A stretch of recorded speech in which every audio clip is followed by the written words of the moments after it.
नमस्कार, आपके साथ मैं हूं सबीना तामंग देशमुख और आप देख रहे हैं नंबर 1 शो कच्चा चिट्ठा। इस वक्त दुनिया में जहां भी चले जाइए एक ही बात की चर्चा है, परमाणु युद्ध की। पुतिन की एटमी धमकी के बाद अब नेटो रूस के बिल्कुल करीब परमाणु ड्रिल यहां पर कर रहा है और इस ड्रिल में 14 देश शामिल हैं। इधर रूस भी एटम ड्रिल की तैयारी में है जो बस कुछ ही घंटों बाद शुरू होने वाली है। नेटो की इस न्यूक्लियर तैयारी का मतलब आखिर क्या है? क्या अब जेलेंस्की के साथ नेटो की सेना भी रूस के खिलाफ यूक्रेन के मैदान में उतरने वाली है? क्या अब नेटो बनाम रूस की डायरेक्ट जंग छिड़ने वाली है? इस स्पेशल रिपोर्ट के जरिए देखिए क्यों हो रही है एटम बम की रिहर्सल।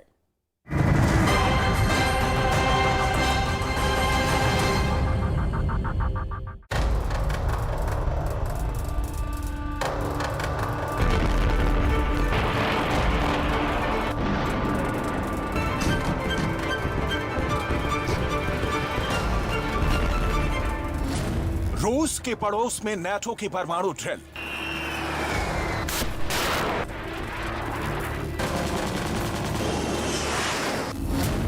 दुश्मन का काल कहे जाने वाले B-52 बॉम्बर से कांपा रूस के बिल्कुल पास का आकाश।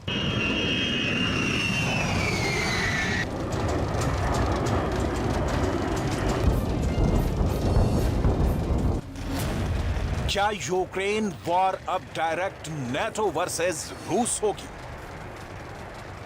युद्ध की कानफोड़ू आवाजों से यूक्रेन कराह रहा है और दुनिया चीख रही है।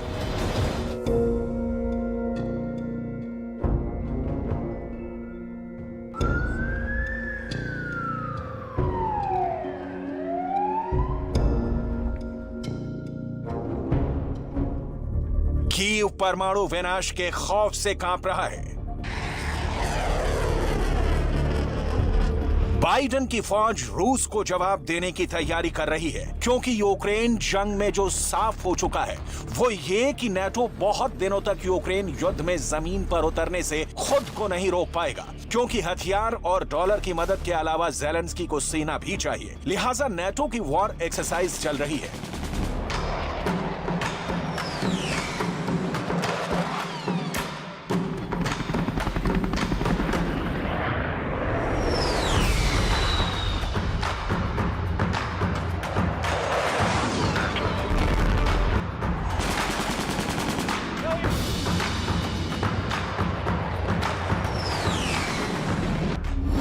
क्या नेटो के सैनिक यूक्रेन की जमीन पर जंग लड़ेंगे? क्या नेटो अब डायरेक्ट युद्ध में उतरने वाला है? क्या नेटो के पास पुतिन की परमाणु वाली धमकी के बाद अब कोई विकल्प नहीं बचा?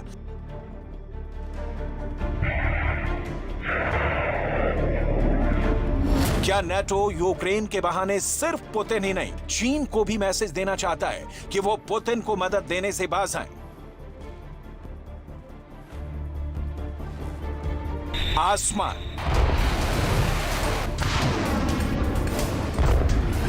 जमीन,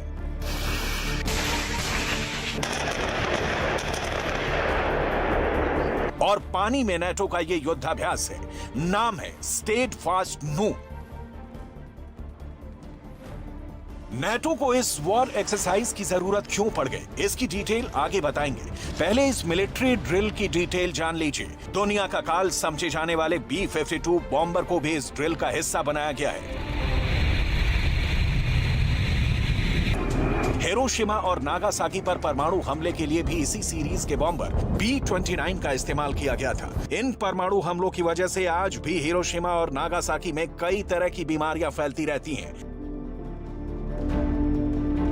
नेटो के मुताबिक स्टीडफास्ट नून में यूएस एयरफोर्स के B-52 बॉम्बर भी शामिल हैं। नॉर्थ डकोटा के मिनोट एयरबेस से दुश्मनों के दिलों को दहलाने के लिए लंबी उड़ान भर रहे हैं। वहीं बेल्जियम के क्रेन ब्रोगेल एयरबेस से एडवांस F-16 विनाशकारी मिसाइल से लैस होकर ड्रिल का हिस्सा बना है।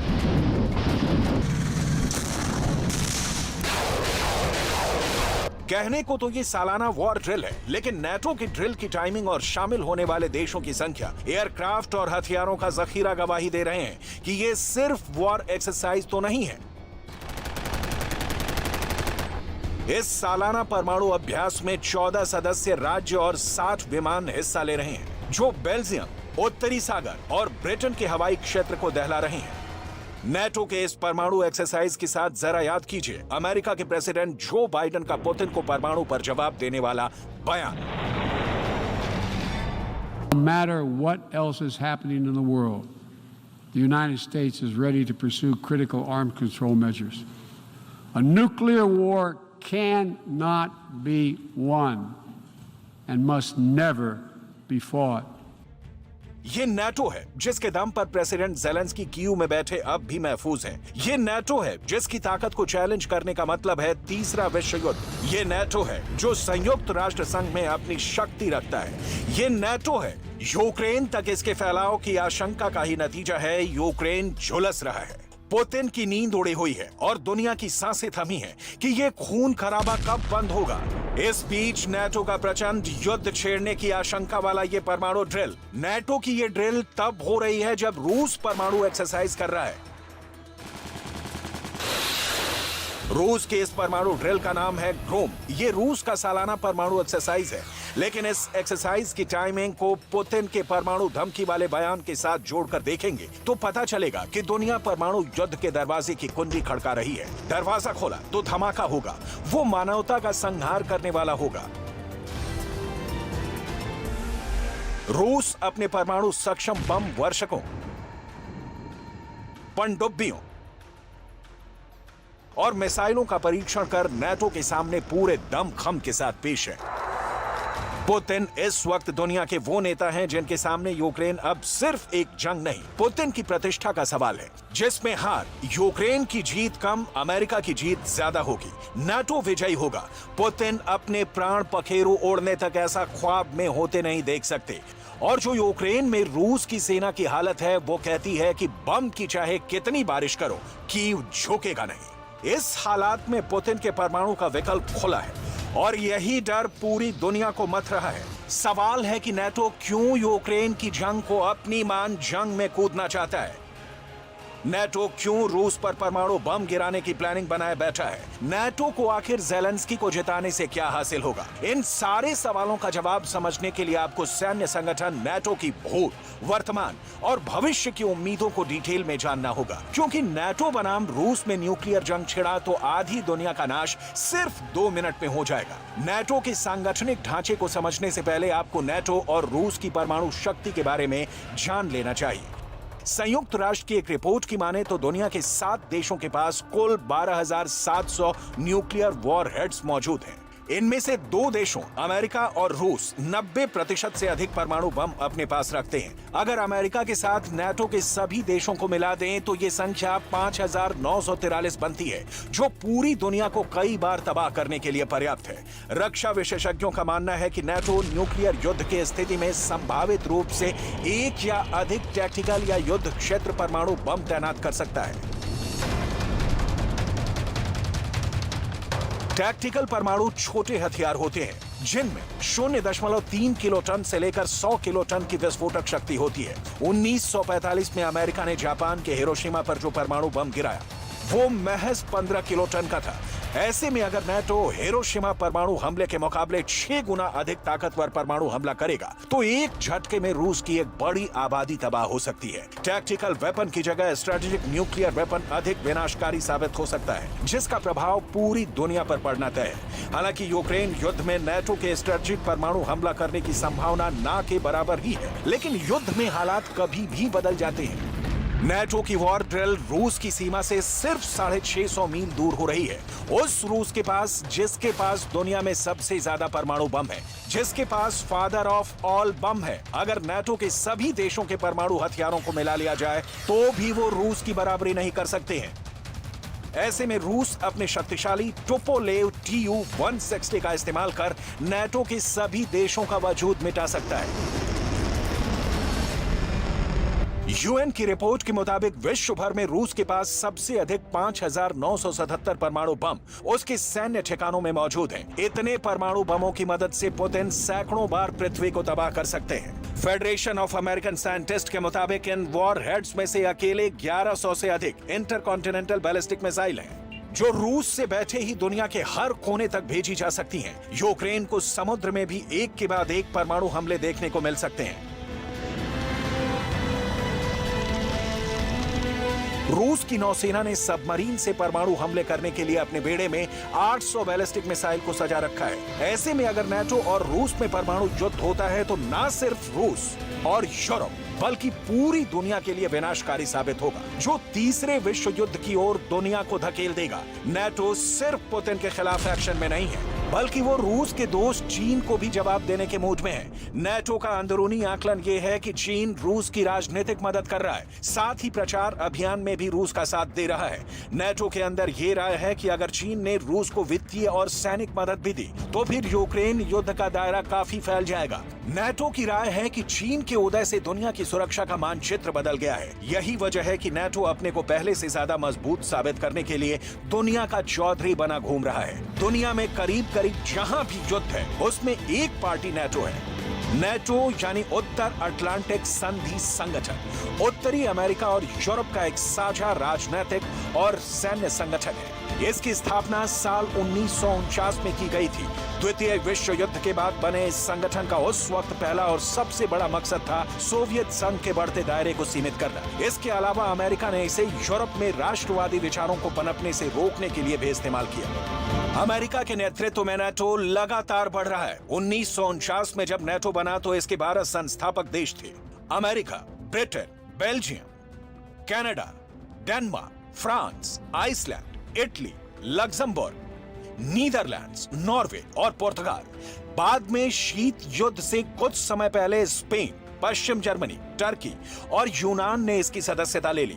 शीत युद्ध के समाप्त होने के बाद हंगरी, पोलैंड और चेक गणराज्य देशों को भी नाटो की सदस्यता दी गई। फिलहाल नाटो के 30 सदस्य देश हैं, जिनमें अब Romania, Croatia, Albania, Estonia, Lithuania, Latvia, Montenegro, Poland, Romania, Slovakia, Slovenia भी शामिल है। रूस और यूक्रेन के बीच बढ़े तनाव के पीछे एक वजह नाटो भी है। यूक्रेन की नाटो का सदस्य बनने की इच्छा है।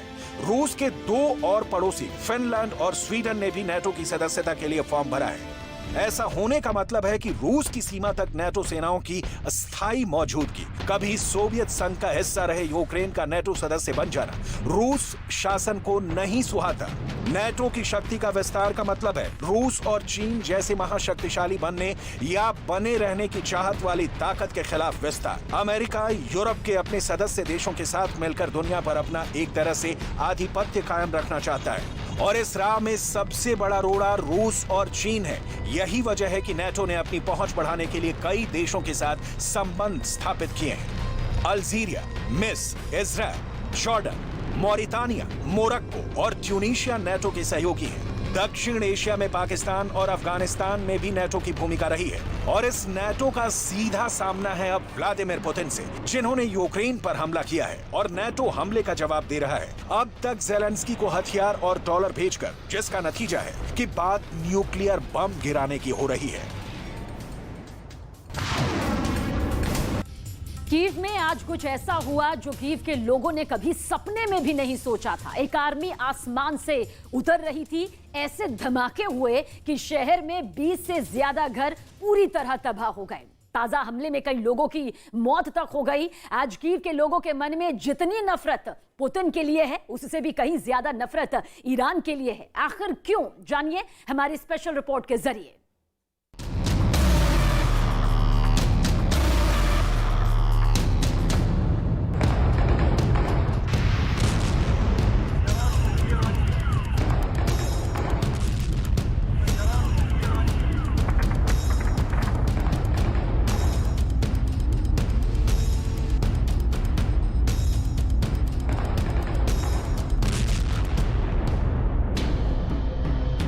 जो फिल्मों में देखा था, कहानियों में पढ़ा था, वो अब कीव के अंदर हकीकत में हो रहा है। एक शहर पर ड्रोन्स की आर्मी ने हमला कर दिया। शहर की सुरक्षा में लगे जवान आसमान पर टकटकी लगाए देखते रहे। उनकी बंदूकों से गोलियां निकलने का इंतजार करती नहीं, लेकिन ड्रोन सुरक्षा बलों को चकमा देते हुए इमारतों पर हमला करने में सफल हो गए और जबरदस्त तबाही हुई।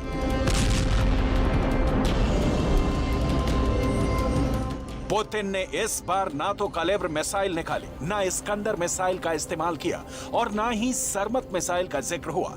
ईरान से आए हुए सस्ते ड्रोन कीव के आसमान में आए और जबरदस्त तबाही मचाकर खुद भी खत्म हो गए।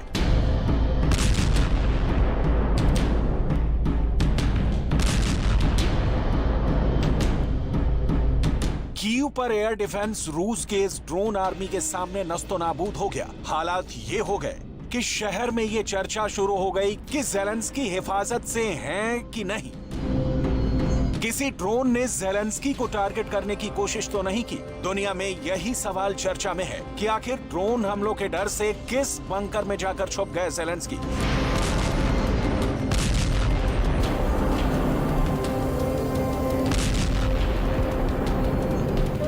आखिर कीव पर हफ्ते में दूसरी बार पुतिन ने इतना बड़ा अटैक क्यों किया?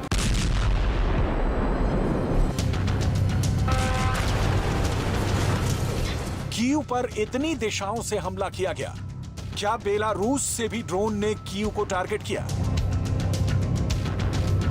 हर सवाल का जवाब मिलेगा, लेकिन पहले देखिए एक्सक्लूसिव तस्वीरें।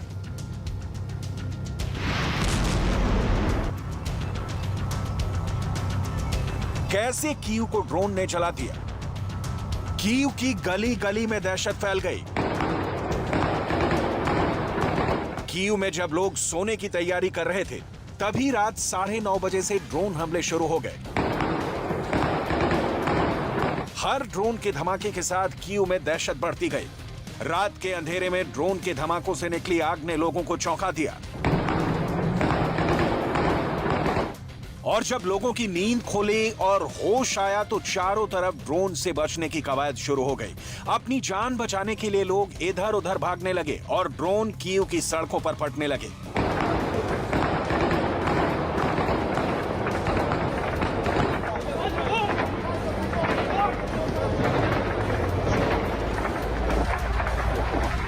कीव के अंदर लोग दफ्तरों, मॉल और दुकानों से निकलकर सुरक्षित ठिकानों की तलाश कर रहे थे। इस तस्वीर में तो ड्रोन बिल्कुल साफ नजर आ रहा है। बिल्डिंग के ऊपर ड्रोन नजर आते ही कीव के सुरक्षा बल ने फायरिंग की, लेकिन ड्रोन अपना काम कर गया।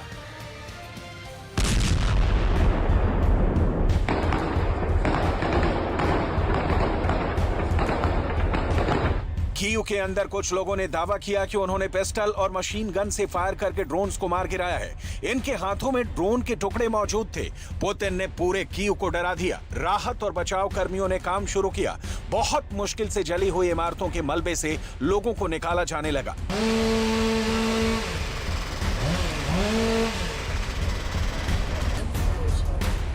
Не почуваюсь. У мене двоє дітей, і зранок у нас розпочався сьогодні дуже гучно, бо там, де ми живемо, якраз неподалік ЖД вокзалу, там було сьогодні дуже гучно.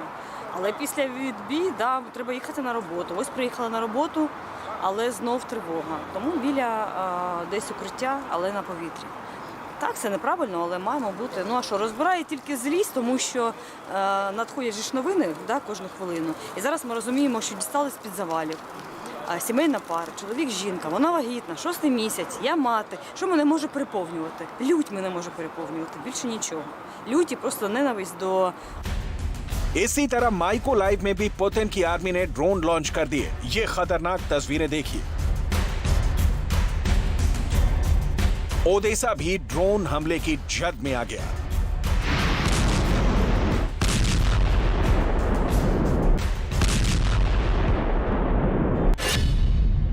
ईरान ये दावा करता है कि उसके ड्रोन शाहिद 136 की रेंज 2500 किलोमीटर है। इस दावे के हिसाब से देखा जाए तो शाहिद 136 ड्रोन से रूस के सुदूर प्रांत कुंगूर से भी कीव पर हमला किया जा सकता है, क्योंकि वहां से कीव 2300 किलोमीटर दूर है। पुतिन अगर चाहें तो मॉस्को से बैठे बैठे कीव पर हमला करवा सकते हैं। मॉस्को से कीव मात्र 900 किलोमीटर दूर है।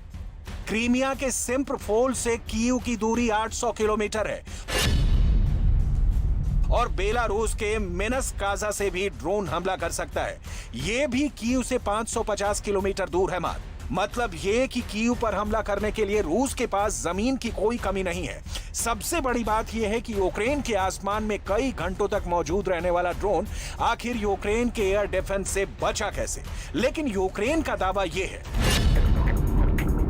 जबकि यूक्रेन का दावा यह है कि कीव पर 28 ड्रोन हमले हुए, 23 कीव के एयर डिफेंस ने नष्ट कर दिए और 5 टारगेट पर हिट हुए।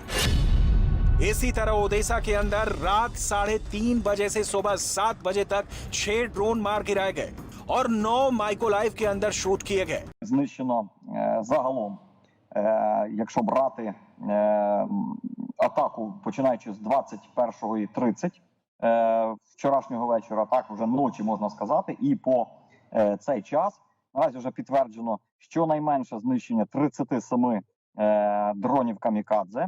Усі летіли з південного напрямку. Якщо за попередніми підрахунками, це як мінімум 85-86% знищено протиповітряною обороною і повітряних сил. Також долучилась і протиповітряна оборона інших сил оборони і сухопутних військ. अब सबसे बड़ा सवाल यह है कि आखिर ज़ेलेंस्की कहां पर है। खबर यह है कि कीव के बीचों बीच ज़ेलेंस्की का एक सुरक्षित बंकर मौजूद है और जब भी कीव पर हवाई हमले का सायरन बजता है, ज़ेलेंस्की को फौरन बंकर के अंदर पहुंचा दिया जाता है। ज़ेलेंस्की का यह बंकर अत्याधुनिक सुविधाओं से लैस है और यहीं से वो युद्ध को ऑपरेट कर रहे हैं। सवाल यह है कि आखिर कीव का किला कितना मजबूत है। कीव की सबसे बड़ी सुरक्षा नीपर नदी है। जब कीव पर टैंकों से हमला किया गया था तो रूस के सैकड़ों टैंक इसी नीपर नदी में धंस गए थे, क्योंकि कीव के प्रशासन ने नीपर नदी के बांध खोल दिए थे और कई किलोमीटर तक पानी फैल गया था। इस पानी में फंसे हुए रूस के टैंक बहुत आसानी से जैवलिन मिसाइलों और ड्रोन्स का शिकार हो गए थे। लेकिन कीव की कमजोरी आखिर क्या है? कीव की सबसे बड़ी कमजोरी यह है कि उसके पास अभी तक कोई पुख्ता एयर डिफेंस नहीं है। एयर डिफेंस को लेकर अमेरिका से ज़ेलेंस्की की बातचीत शुरू हो चुकी है।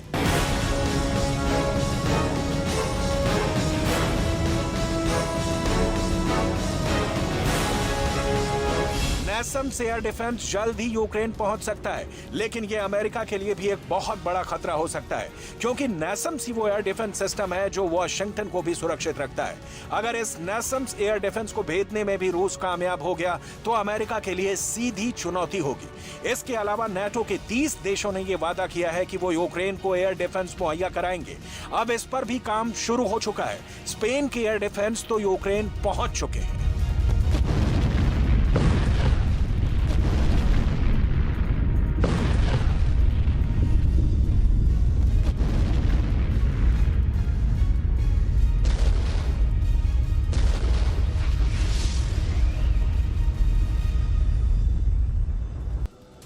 क्या राष्ट्रपति व्लादिमीर पुतिन यूक्रेन जंग में फंस गए हैं? क्या रूस यूक्रेन जंग हारने की कगार पर खड़ा है?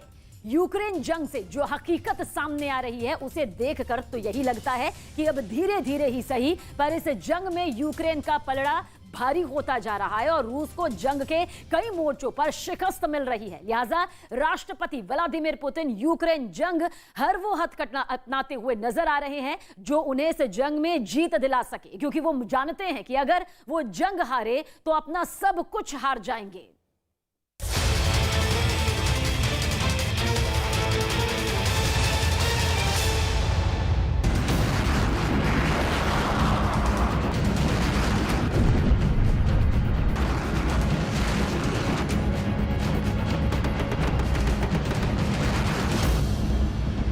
यूक्रेन के प्रहार से लड़खड़ाई रूसी सेना।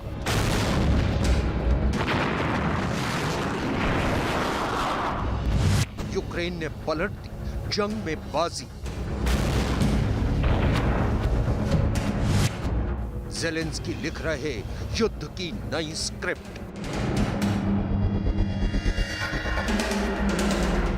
जंग हारे तो सब हारेंगे पुतिन। रूस और यूक्रेन के बीच जारी जंग अब एक खतरनाक मोड़ पर पहुंच चुकी है और जैसे जैसे जंग आगे बढ़ रही है इसकी तबाही का दायरा भी बढ़ता जा रहा है। जंग के मैदान से तबाही के नए नए वीडियो सामने आ रहे हैं। रूस और यूक्रेन दोनों ही जंग जीतने का दावा कर रहे हैं, लेकिन यूक्रेन जंग की ग्राउंड रियलिटी की तस्वीरें देखने के बाद ये हकीकत सामने आ रही है कि ये जंग रूस के लिए और खासकर रूस के राष्ट्रपति व्लादिमीर पुतिन के लिए महंगी साबित हो रही है। दरअसल यूक्रेन जंग दुनिया की दो सुपर पावर यानी रूस और अमेरिका के बीच एक प्रयोगशाला बन गई है, जहां दोनों के बीच प्रॉक्सी वॉर छिड़ी है और दोनों यूक्रेन के मैदान जंग में एक दूसरे के खिलाफ अपनी ताकत की आजमाइश कर रहे हैं। सब तेजी से खेरसोन को खाली कर रहा है। Посилюють фільтраційні заходи у Херсонській області та розпочали процес евакуації так званих державних установ. За наявною інформацією, з Херсона на тимчасово окуповану територію Автономної Республіки Крим вивозять співробітників та майно банків і пенсійного фонду.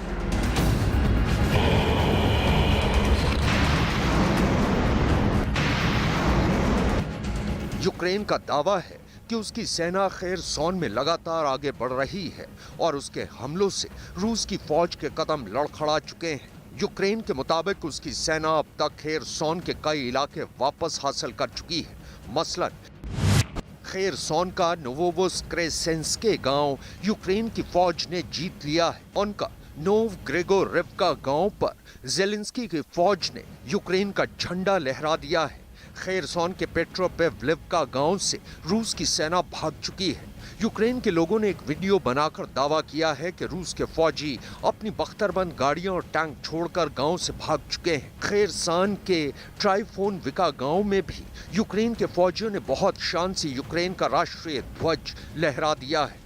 खेरसोन के डेविडिव इलाके पर भी यूक्रेन की फौज आगे बढ़ चुकी है। खेरसान के गांव मायरो लुबिविका से भी रूस के सैनिक भाग चुके हैं।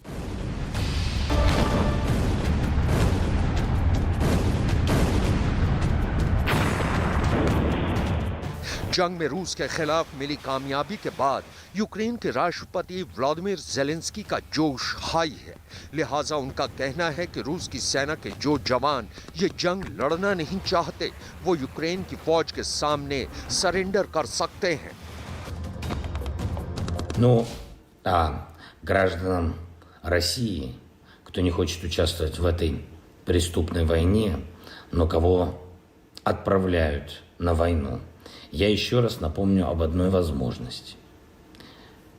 Все, кто сдается в украинский плен, сохраняют свою жизнь. Все, кто продолжает воевать в российской армии или среди наемников, такой возможности не имеют. राष्ट्रपति जेलेंस्की का तो ये भी दावा है कि रूस और यूक्रेन की फौज के बीच डॉनबास में भीषण लड़ाई जारी है और डॉनबास में रूस की सेना में वो कैदी शामिल हैं जिन्हें रूस ने जंग लड़ने की शर्त पर आजाद किया है। राष्ट्रपति जेलेंस्की के मुताबिक दोनेत्स्क के सोलेदार और बाखमत में जारी लड़ाई में रूस की सेना में उसके 2000 कैदी भी शामिल हैं। इसके अलावा उनका ये भी दावा है कि डॉनबास में भी जंग के कई मोर्चों पर रूस की सेना को वापस खदेड़ दिया गया है। Продовжуються активні дії на різних ділянках фронту. Дуже тяжка ситуація зберігається на Донеччині і Луганщині. Найважче – Бахмутський напрямок. Як і в попередні дні, тримаємо позиції. Загалом на Сході і на півдні робимо все, щоб окупанти відчували – у них немає перспектив. Кого б вони не кинули воювати проти нас, це для них завершиться тільки поразкою.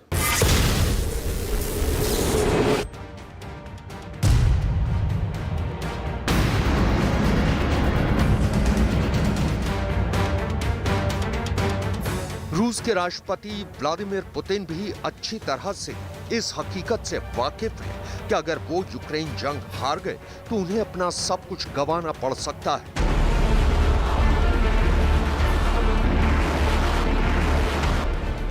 लिहाजा वो दुनिया को ये दिखाने की कोशिश कर रहे हैं कि रूस इस जंग में जीत की तरफ बढ़ रहा है।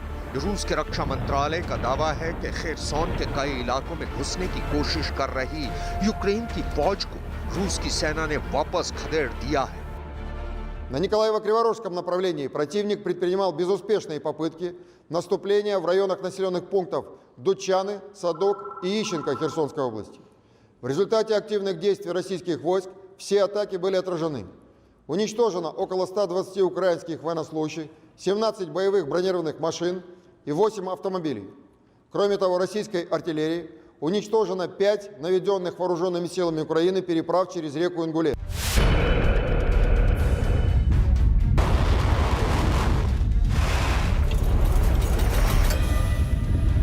इतना ही नहीं, अपने दावे को साबित करने के लिए रूस के रक्षा मंत्रालय ने बाकायदा एक वीडियो भी जारी किया। इस वीडियो में आप रूस की एयरफोर्स के लड़ाकू विमानों को यूक्रेन के सैन्य ठिकानों पर हमला करते साफ देख सकते हैं। रूस का कहना है कि उसके इस हमले में यूक्रेन की सेना को भारी नुकसान पहुंचा है।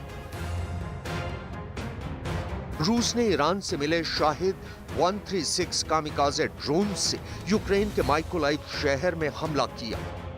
माइकोलाइव के गवर्नर के मुताबिक यूक्रेन ने इस दौरान रूस के 3 ड्रोन को मार गिराया, लेकिन फिर भी रूस के इस ड्रोन अटैक की वजह से शहर के एक हिस्से में भीषण आग लग गई। इसके अलावा रूस के सरकारी टीवी ने यूक्रेन की सीमा से सटे शहर बेलगोरोद पर हुए मिसाइल अटैक के बाद की तस्वीरें जारी की हैं। जमीन पर हुआ यह गड्ढा, कमरे में बिखरा कांच इस बात की गवाही दे रहा है कि हमला कितना भीषण रहा होगा। खबर के मुताबिक इस हमले में 3 लोग जख्मी हुए। Хотела выходить в коридор, вот, и на меня вот эта дверь открылась, и звук этот громкий, взрывная волна. А сын, он там, шторы хорошо были закрыты, и стекла, которые оттуда летели, они шторами. Его спасло то, что шторы. रूस का आरोप है कि ये मिसाइल हमला यूक्रेन की सेना ने किया है और इस हमले के दौरान उनके एयर डिफेंस सिस्टम ने यूक्रेन की 16 मिसाइलों को तबाह कर दिया।